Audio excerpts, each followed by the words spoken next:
Hi, my name is Andrew McLaren. Today we're going to talk about what curriculum is the most aligned to the NGSS or Next Generation Science Standards.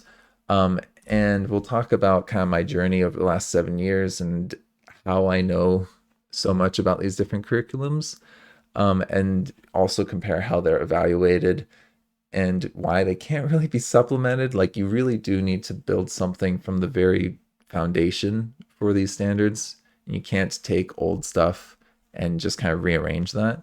So we'll look at what curriculums have really built a whole curriculum for the NGSS, thinking about these different components, and talk about which one currently is the best, as well as what I think is going to be the future of this, which is OpenSciEd. It's a really cool open source project.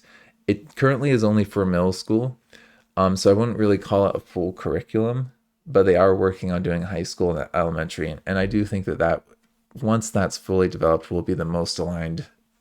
It definitely is at the middle school level from what I've seen. All right, I'll show you a little bit more soon. So I've taught for 7 years. I've moved a couple different times. So I've had to teach in 3 different districts throughout those 7 years. And in addition, the districts have been all kind of at different stages of curriculum adoption or evaluating what they currently have and trying to get something new. So I've worked with like old curriculum. I've worked with stuff that's new or supposedly new. And then I've also developed a whole lot myself and collaborated with a lot of teachers around making things that are aligned to the 3 dimensions of the NGSS. So I'm going to kind of talk a little bit more in detail about each one of these years so you have some context about how I know what I know about the NGSS and to help you kind of feel more comfortable with what I'm saying in this video. But you could probably skip some of this if you want to just get to the meat of like what the curriculum is best. So if you're still with me, basically when I was first teaching, we were given this curriculum called Escalar, which was being developed, and it was supposed to be aligned to the NGSS. And the structure of the units was, so if you looked at like what was in sixth grade or seventh or eighth, they had them in the right grade levels, but they weren't really aligned to like the practices in those standards. So if you looked at like MSLS 1-1 and the activities that they have for that, yeah, it's going to be on cells, sure. But that might be where the alignment ends. It's not going to have them actually conduct an investigation. Or if there is a lab, it's very, very guided so that the students aren't really getting practice with that skill of conducting an investigation. So I did not feel that was aligned to the practices. It also had tons of errors in it because it was a new curriculum and it hadn't been vetted like the old curriculums. I think it had some of those errors. Sorry, give me a second. Got a cat. So then, after teaching that curriculum for about half the year, we started supplementing with our own stuff. We just needed to. And so we ended up the second year building off of what we had started that first year and just starting our own curriculum, building our units, looking at the NGSS and doing all of that from scratch. It's a pretty big task, but the whole building knew that they needed to get more aligned and that there's a new curriculum coming in a couple years. So we viewed it as a way to just practice thinking about this stuff and build up our own understanding. And it was very, very useful. And I actually really liked what we developed and still use parts of that stuff. That was in many ways more aligned than what we ended up looking at later. So then in that second year, we started looking at curriculum as a district, and there was a team of maybe like 10 or so teachers that looked at all these different curriculums. And then they picked a couple for a larger team to look at and view them a little bit more in depth and try and score them and pick which one we would recommend using a rubric. So we ended up picking a curriculum the third year. And we looked at in the end FOSS, Accelerate Learning, and Pearson really in depth. And they were the best. So I want to start this off by saying I'm going to be a little bit critical of them, but those were the closest to being aligned. So we got to give them some credit there, right? Right, Missy? So basically, we've got like issues with all three. I remember one of the curriculums, I think it was Pearson, they didn't really cover any of the practices in their PEs besides the one exemplar. Like they had a really good demo that they showed with their representative, and I really liked it. So it was like, okay, this activity is good. But then after spending 3 hours with the curriculum, I really was disappointed by the actual lessons that I saw and the assessments that I saw. The assessments were very much not aligned to the practice. There might be some activities like, oh yeah, they're doing this investigation, but then you're not assessing that. You're doing a multiple choice test, right? Um, Same thing with FOSS. FOSS had similar issues. I think with FOSS, there wasn't as good of exemplars, but in general, um, the examples were kind of weak. Where it's like, okay, I guess you could kind of justify that they're building a model here, but to me, it seems like you're scaffolding it too much. And this isn't really them building it; it's them just adding what you're telling them to add, that kind of stuff, right? Accelerate learning. Unlike Pearson and Foss, this was developed from the ground up from the NGSS standards, and then they tried to pick activities. So this was better in many regards in terms of actually doing the practices. Um, they did have some issues with the actual lessons not being very clear at some points because the lessons were relatively new, right? In addition to all of that, the rep from one of the companies, I believe it was Pearson, ended up telling us, oh yeah, this curriculum that we're presenting, that's not our best stuff in terms of alignment to the NGSS. We're working on something else that we'll be selling in a couple years. And then he admitted at that point that what he was presenting to us was essentially the old material that had been rearranged, which you can't really do. It doesn't work for a number of reasons. Um, and to me, this seemed kind of crazy that we were paying a ton of money, potentially millions of dollars, for a curriculum that wasn't even aligned, even though it was claiming to be, and in some ways you could say it was aligned. It really wasn't. And so it seemed to me like these huge prices for things that when you look at them closely, you're like, I can do better than that. I have done better than that. Um, but the issue is that when teachers make curriculum, they oftentimes don't have all this differentiation built into it that you need, at least from the get-go. So like these curriculums, they're going to have some supports built in for English language learners or students with special needs, but usually it's just like a blurb on the lesson. Like it's like, oh, try and sound out the vocabulary words to the students, or give them a tool that has all the vocab words on it, stuff like that. That might be their accommodation for English language learners. And it's like, check, they get the point there, right? So curriculums tend to do a better job with those various little supports than teachers, but those supports oftentimes need to be added to in addition to what they do. Like the curriculum isn't enough. The teachers need to do their own supports anyways, right?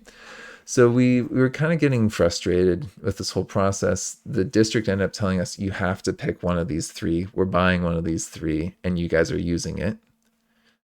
Too bad you don't like it. So we ended up buying, I think it was Accelerate Learning in the end. And the teachers were told, this is what you're teaching. We've paid for it. You were teaching this. Um, and so it was this frustrating process. In the end, we did get something that was kind of workable, and I thought that it was okay. But then teachers felt like they couldn't supplement, so they couldn't really make it their own because they were trying to stay true to this one curriculum that the team of experts wasn't particularly even happy with. So it was, in the end, I think that they shouldn't have adopted a curriculum and just should have gone with what the teachers had. I would have been very happy with that, but what are you going to do? We're kind of not those decision makers, right?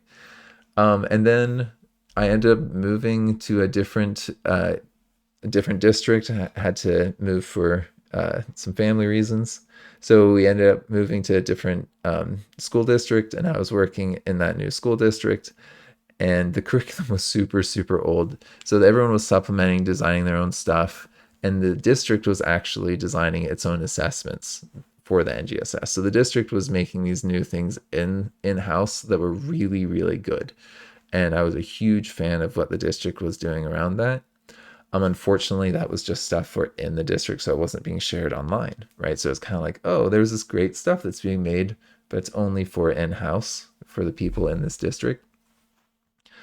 Um, I ended up kind of replacing the whole curriculum, the old curriculum, with stuff that I was supplementing a little bit from them, a little bit from what I'd done with other school districts, and a little bit from what I was seeing online. And then year 6, we ended up having lockdown, and I was teaching a new grade level. Basically, the district paid teachers to make things that were aligned to the NGSS, and this was just amazing. I was so happy with the various things that I ended up teaching with. It were just so much better in many ways of integrating technology, actually covering the content in the way that makes sense, and actually doing these practices authentically or attempting them consistently in each lesson. So I really liked seeing the teacher made stuff. It was kind of like made by the district, but it was inconsistent. Like some people did a better job than others. And I'm just going to say that that was that year being crazy, and that some people were just filling in the chemistry unit with what they could, right? So there were some issues with that. Where it was kind of inconsistent with these teachers doing it, and they were oftentimes doing it in pretty small teams. Then the 7th year again had to move, and was at another school district, and that school district, they were using Amplify. This is really, really the closest aligned like official curriculum. You'll see that it scored really highly, but they did some things to the performance expectations where they just kind of split them up and then taught them, like they taught the practices like conducting an investigation wherever they felt like it. It might not be with an investigation about cells, and it might not have the cross-cutting concept that was originally in that performance expectation.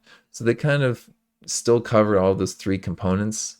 They just didn't cover the performance expectation, and they didn't claim that they were covering a performance expectation. So that's why Amplify oftentimes scores better, but what they've done is very similar to what most of the other curriculums have done.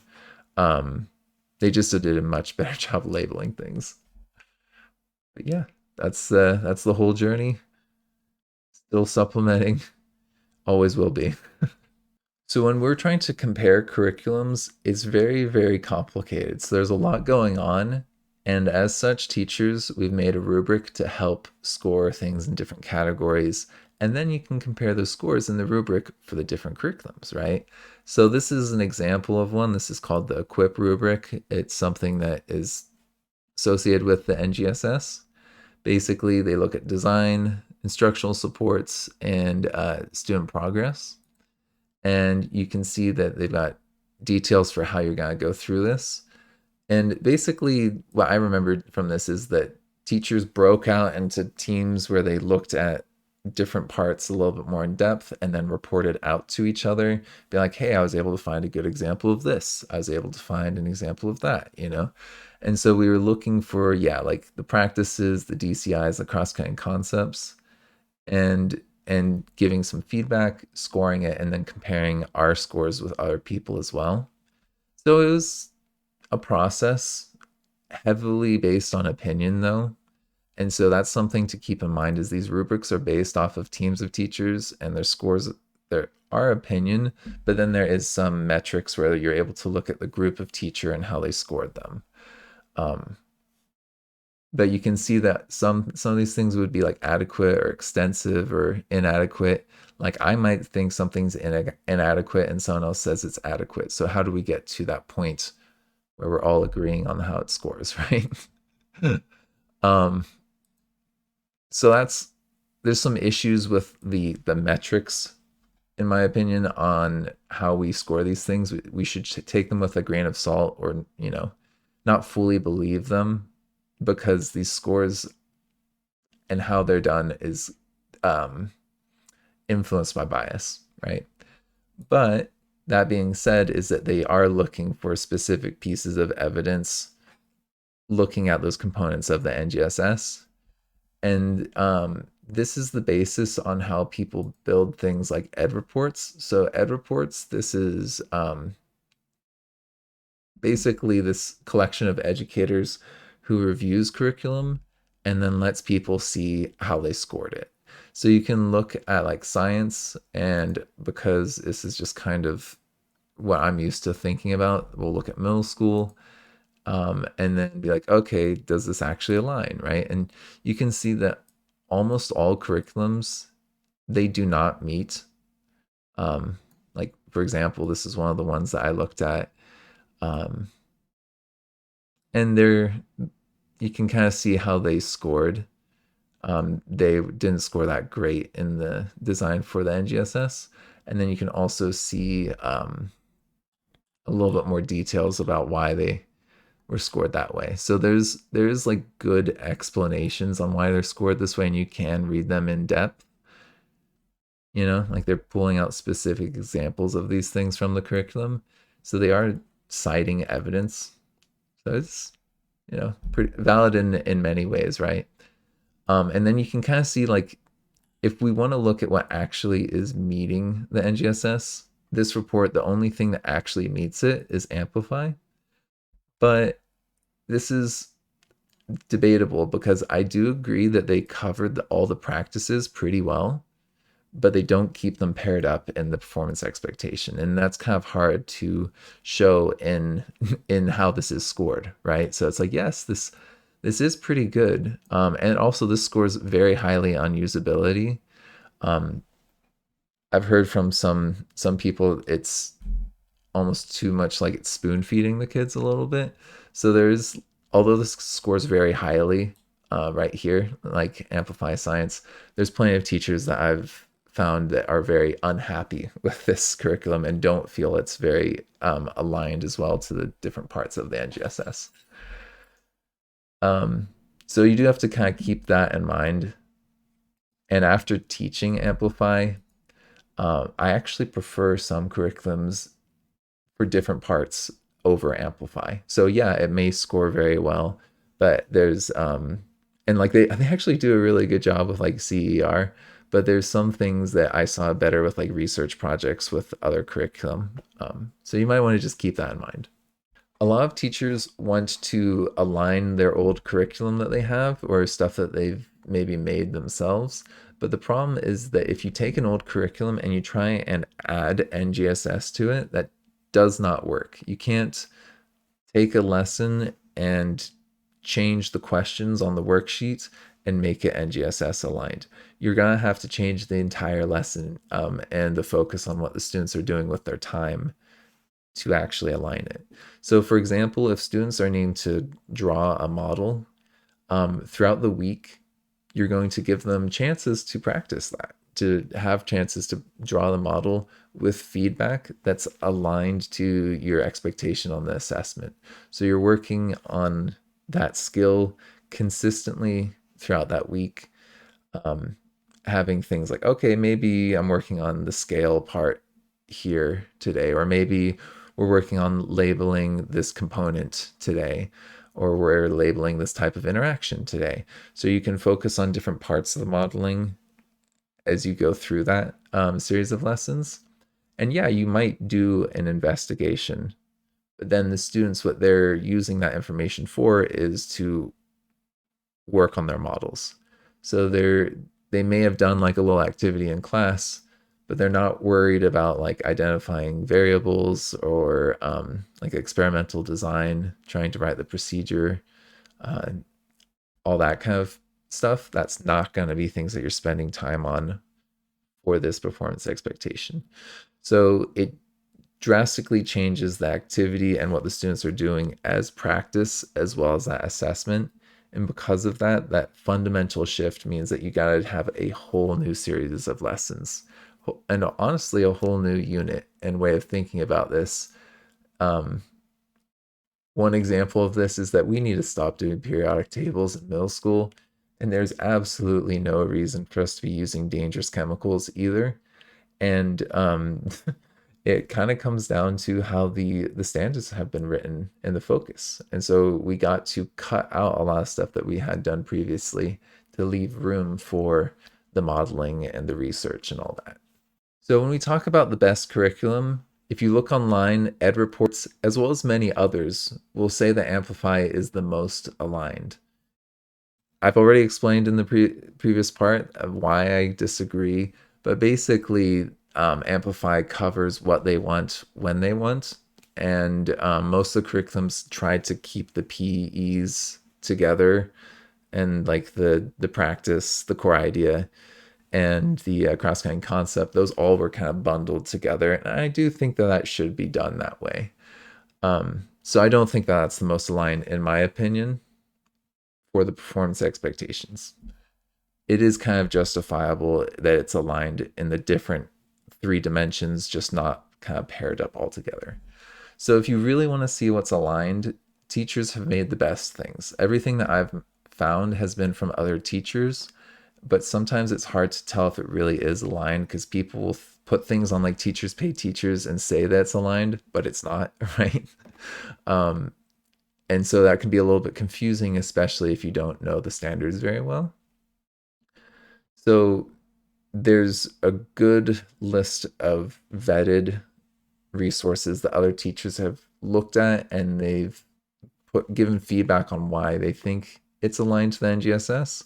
And there's two places that you can find that. One is on the NSTA and another is on the NGSS website.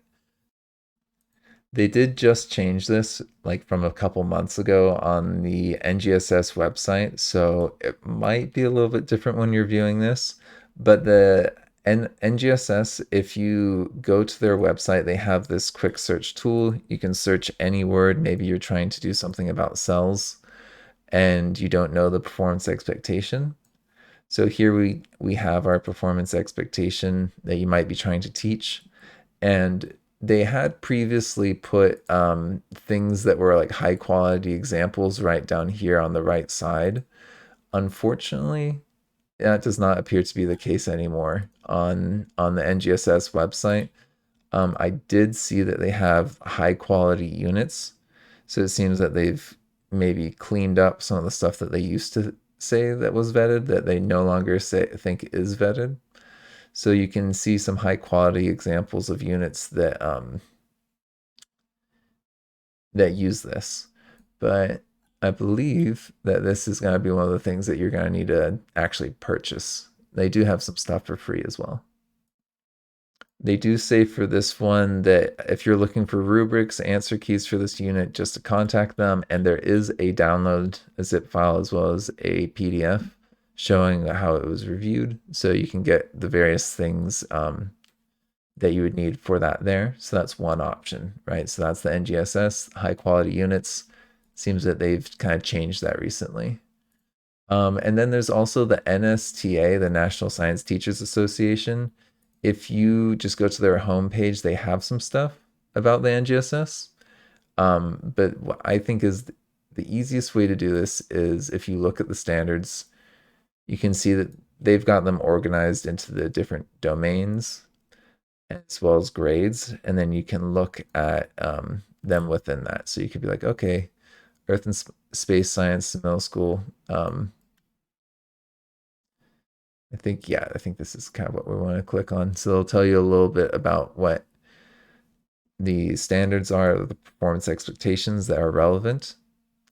And they'll also have vetted resources and shared community resources. So there's things that have just been shared, as well as these things that have been curated and scored. So you can kind of click on them, check them out, get view the resource. And it's pretty awesome. I really, really like all the comments and stuff in here because it helps you understand how you might need to modify it, because all the things that they're sharing are close to the NGSS, but not quite right. And they'll tell you what needs to be done to make it better. So that's kind of cool, and it's free. And I've found some really good stuff that I've modified from there that I've been pretty happy with. So check that out. All right. So OpenSciEd is an amazing curriculum, not just in terms of it being aligned to the NGSS, which by itself is a huge feat. It's incredibly impressive by what I've seen so far, but it's also open source, meaning that it's free. Like the curriculum itself is free. You can download all of the stuff from Google Drive completely for free. I'll show you how to do that in just a second. And they currently have it for 6th through 8th grade. They don't have it for high school and elementary, but they are working on that. So they have funding, grant money to develop this and maintain it and get feedback. So it's really interesting. I think it's going to be competing with a lot of like big curriculums from big companies, and it's done a much better job already in its early stages. So I'm very impressed by it. You do need to get some materials, but they've structured it so that you could use old materials that you have already in your lab. So keep that in mind that you are going to have to spend some money on materials. They do have some like print things that teachers can also buy from partnered suppliers like Carolina, and there's a couple others. So they have there's some things you might need to purchase to do some of these activities, but they did also do some accommodations for COVID and the remote learning. So there is some stuff that they have on their site around that. But the curriculum is designed to be done in person in groups. And so it is more intended for that structure, right? So if you Google OpenSciEd and you just go to their .org, this is the website. You can see they've got the instructional materials right here. And so you can just go there and access them. And you can see all these units. You can check them out, check out the overview. You can get information about what materials you need. They also have linked professional learning to help support you in teaching this content, and like some examples, so you can just kind of preview what's in the unit, right? So they've got some PDF files, super easy for you to make copies of this type of stuff. And if you want to look at the whole unit, download the whole unit, they've got that, and they've got it in Google Drive, as well as I think they have like, yeah, they've got like PDFs as well that you could use. But you can preview what it looks like, as well as make a copy that goes straight to your drive. Got organized by units and lessons, and they've got like these various documents for those things. They also have it. Looks like they've got a fair amount of resources in Spanish. Um, so yeah, it's just as good, if not better, than any other curriculum that I've looked at in terms of that. I love the structure. It's very consistent. It has good procedures that the kids are doing fairly regularly, like these turn-in talks and whatnot. So it's pretty cool.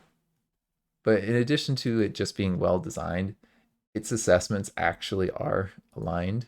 Um, there's one that I was looking at in their professional learning. So they also have like whole trainings on how you can get professional learning or PD from them. So I think it's access the PL materials. Yeah. So like you can see they have all these trainings. So if you kind of want a bigger picture idea about this curriculum, you can kind of go through this yourself. They also have certified learning providers that you can contact, um, as well as OpenSciEd. They're one of the providers of professional learning, or you could just go through this yourself. And so I was kind of checking out the assessments because I've been interested in looking at assessments, because I don't think you can really align to the NGSS without the assessment. That's kind of like the core of it, right? And so you can see they've got this example of one of their assessments, and it's written really well, kind of giving you the different components that in there, like the SEPs and the cross-cutting concepts. They tell you kind of how this is structured and why they structured it that way. And this is like one of the few things that I've seen as an assessment where they have a model that they need to make. And they also have a key. So they show you what a student response might look like. So they've got all this amazing, amazing resources, just way higher quality than I've seen most teachers make. And it's all for free. So amazing model. If one of my students made a model like that, I would be very happy. I might score it slightly differently. Like I might give them slightly different requirements than what they've given here, but this is a great model, and this covers the performance expectation really nicely that they're supposed to be covering here. So yeah, uh, check it out. It's absolutely amazing. I think this is gonna revolutionize education as more people start hearing about the OpenSciEd program. Um, I'm hoping to get involved with it more as well myself as like a professional development learner. So we'll see. Maybe I'll be doing that in the future for you, right? All right. Well, thank you for joining me. A lot of different curriculums out there. Teacher made things are generally the most aligned that I've found online. This curriculum seems to be a new, really solid attempt at doing stuff that's aligned throughout all the grades and has a progression, at least 6th through 8th done currently. But I would not recommend buying a major curriculum at this time. All right. Thank you. Bye. Thank you for McLearning with me. I've got a few more offers that I'd like to let you know about. And remember, like and subscribe. For each video on YouTube, I am making an interactive version using HP5. These will be for sale on Podia. And if you click on the link in the video, you should be able to go directly to that product. I also have 2 demos I'm going to be linking so you can kind of see what these products look like. So I would recommend checking out those demos. I also offer one-on-one remote tutoring through Wyzant. Please use the links that I have linked below. That way I can get 100% of the hourly rate as opposed to 75. Each video also has a link for my Patreon, and you can join at the $3 level to get some resources I use for tutoring or to support the channel. And I also have a $5 raffle level, which you could either get some free online tutoring or 5 interactive lessons for free. You choose which ones. And then I also have my Teachers Pay Teachers, which has some old lessons that I made from when I used to be a teacher. I may be adding to that. Thank you for spending your time with me. I hope that you learned something.